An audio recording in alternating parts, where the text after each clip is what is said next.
one of the worst things for arthritis or any inflammation is a thing called a trans fat. And it's a hydrogenated fat, basically, kind of like margarines, things like that. Because not only do they cause problems, but they actually damage the good stuff in your system, for want of a better thing. So they actually create problems, and they're just absolutely horrendous for inflammation.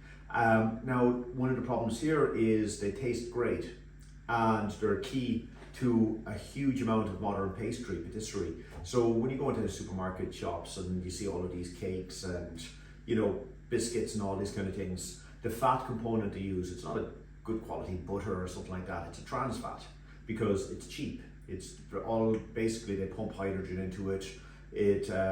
And it makes good, like a solid, basically a margarine, as I said. And this is used as a shortening, but it's something that you really need. You know, there's no two ways about it. It gives nothing, and these products give nothing to your diet, and all they do is create inflammatory problems. So this is just a kind of an alternative way of cooking. Another problem is sometimes with a lot of people, not necessarily everybody, because you have to find what works for you and what doesn't, but gluten tends to be another big problem. But can we make cakes and things like that which are very high fiber and actually quite healthy? Now, just a bit of a disclaimer, I suppose. Any product like these are very nutritionally dense, and they also be consumed in moderation. It's not, oh, that's a healthy cake or a product, so I can eat all I want. Everything, moderation is key as well to everything. So just because something may be healthy, it doesn't mean that you can overindulge, because if you eat enough of anything, even vitamin C, you're going to run into problems. But this is a really nice little product, little cake. It's a raw uncooked carrot cake, and it's basically all nuts, dates, fruit. So it's packed in a good nutritional punch. Yeah, it's going to be a little on the calorific side, but it's very good quality calories if you like. But a slice of this is a great alternative to a normal highly processed bought carrot cake or anything like that. And there's lots of carrots in here. I'm using almost a pound of nicely grated carrots. Oh, and with the carrots, what I've done is used a fine size grater on this, and juices, lots of pecans. I'm using pecans in this. You could use walnuts, things like that. One of the nuts that are high in omega-3s, alpha-linolic acid. You know, they're shaped like a brain for a reason, and because they're good for your brain. Nice spices, things like that, and good quality dates makes a big difference as well. But I'll put it up on a recipe. I can terribly pronounce these things. So anyhow, without further ado, I'll start going out how to make this little raw carrot cake. So, using my food processor, the first thing I'm going to do with this is I'm going to take my pecans, 2 cupfuls, about 180 grams, pop them into my food processor, and I'm going to put a little pinch of salt in there as well at this stage, just a pinch. And I'm going to just mill these down.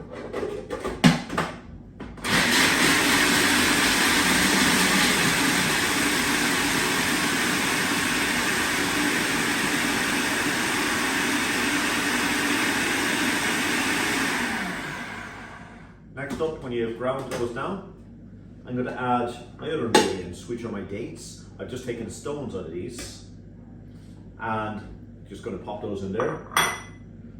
Desiccated coconut. I've got some ground almond, or almond flour.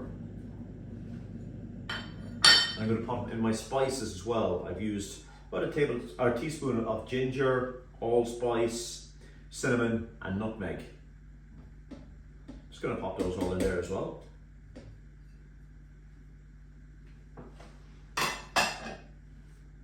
And then I'm just going to give those a quick blitz before adding in my orange juice, just to kind of mix them up a bit.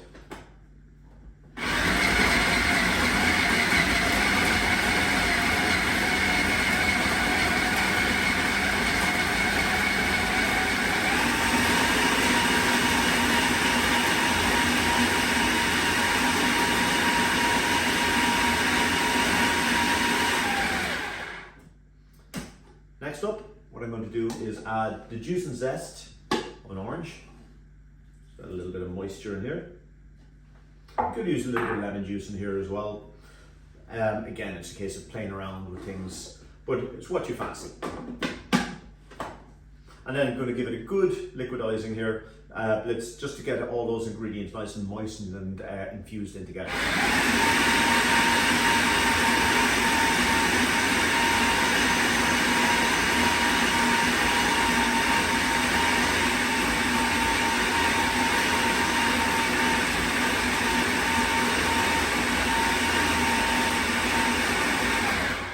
After a little while, you'll see these will clump together into a nice, like a dough.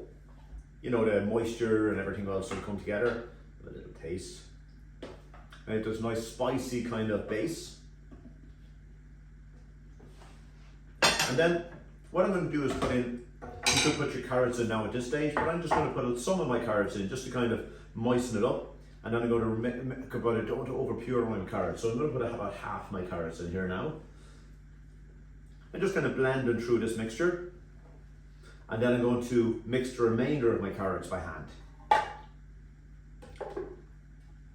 It really is a lovely recipe, this one.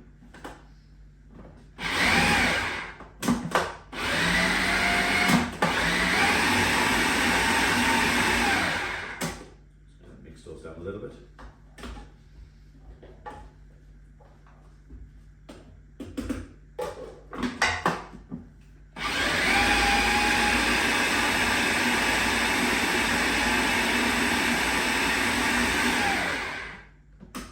Liquidizer doesn't know what to catch the carrots, but it's not a big deal. I'm just going to pop them into a bowl and do the remainder part by hand. Quite simple. So I'll just switch this. Nice big bowl.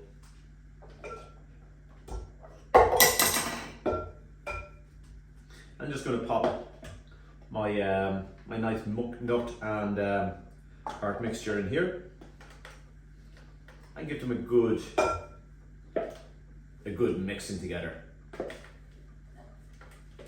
I take a minute to do this because the nut mixture, it gets quite dense. Probably is really better off doing it by this by hand, because it will end up a lot lighter. And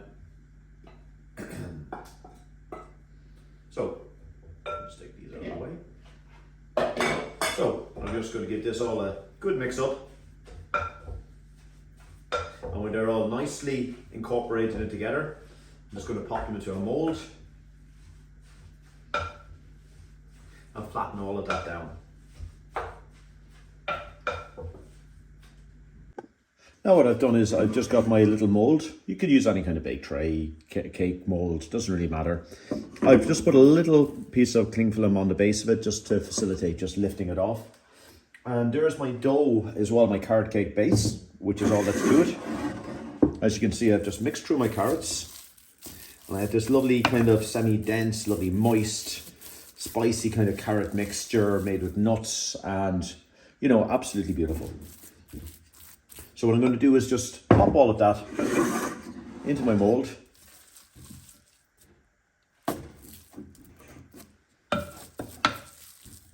And then just flatten it down and arrange it a little bit.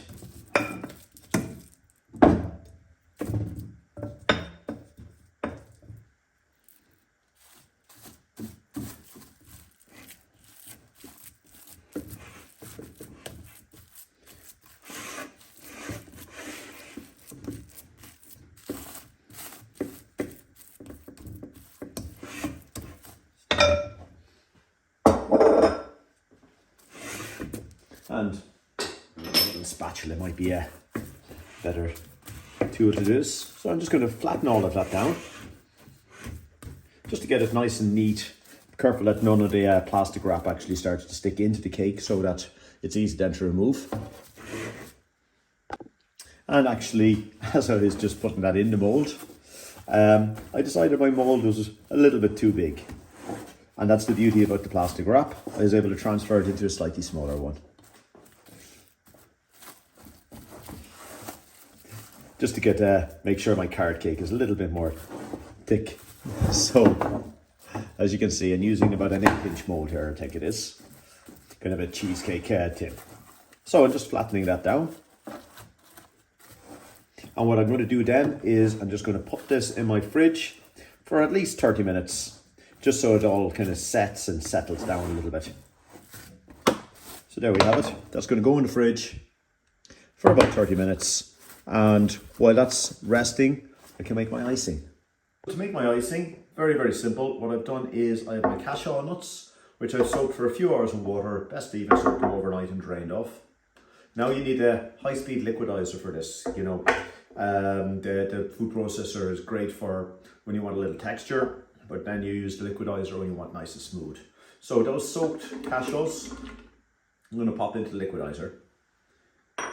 Then into that, what I've done is I've left a can of coconut milk in the fridge overnight because I want the cream part of the coconut, but not so much the watery part.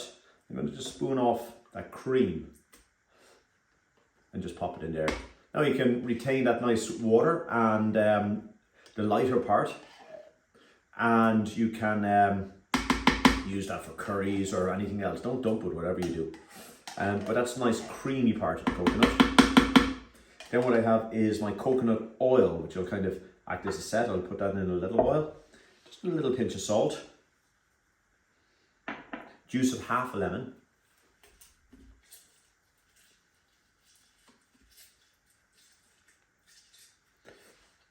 And then what I'm going to do is just give that a good liquidizing until it's good and smooth. I'll put in the coconut oil then at the end, which will kind of be the setting agent and give a lovely creaminess to it.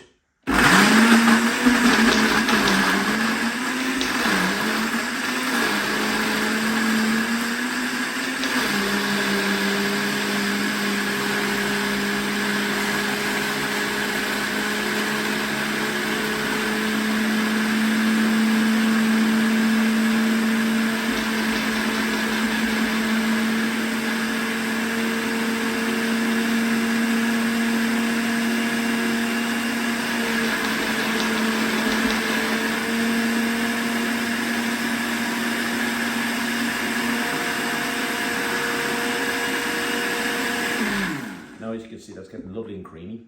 And then I'm going to just add my coconut oil as it's in motion, just so it doesn't hit any cold and then start going back into lumps again. I've just warmed this a little bit just to melt my coconut oil.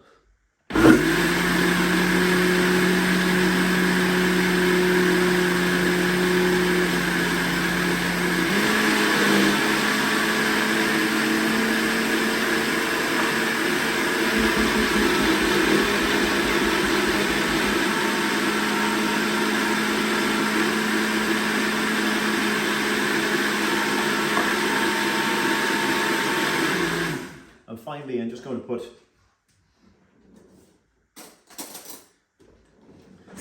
a generous teaspoon or maybe two of honey in here.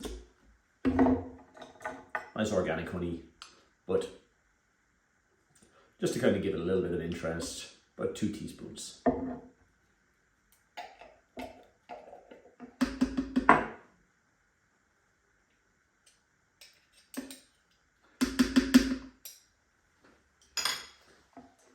And again, just mix and blend all those together.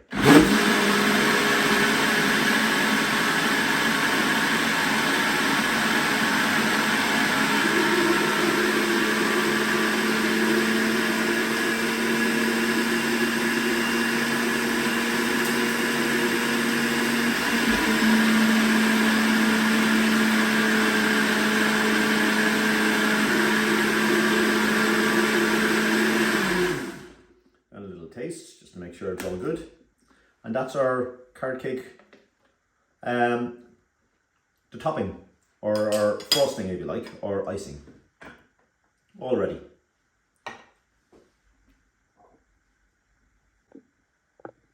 So having allowed my carrot cake to stand, as you can see, it's after getting lovely and firm there and nice and flat and everything else, you know.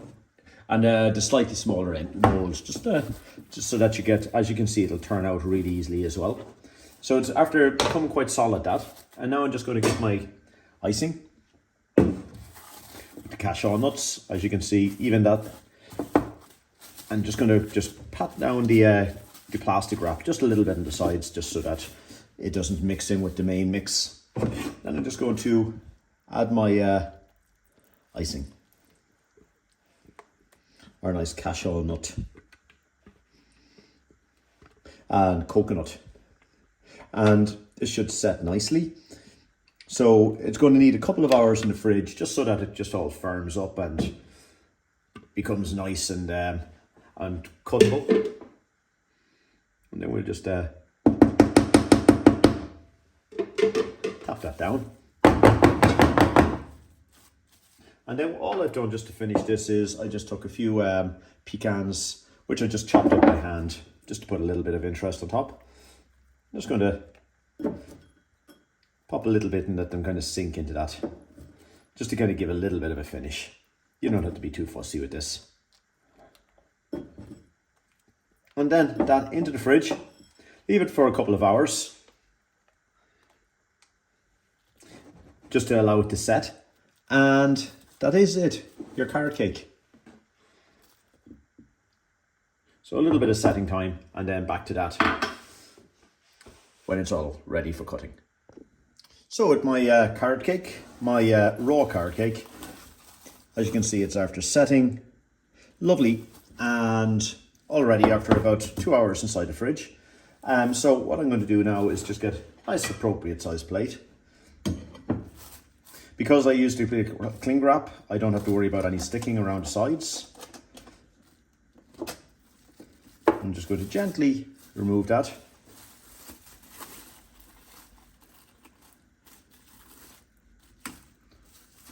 Lift it all up.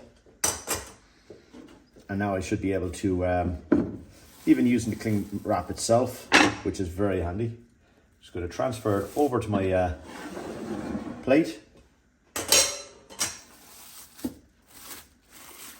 And then it's only a case of trying to get the cling wrap off it.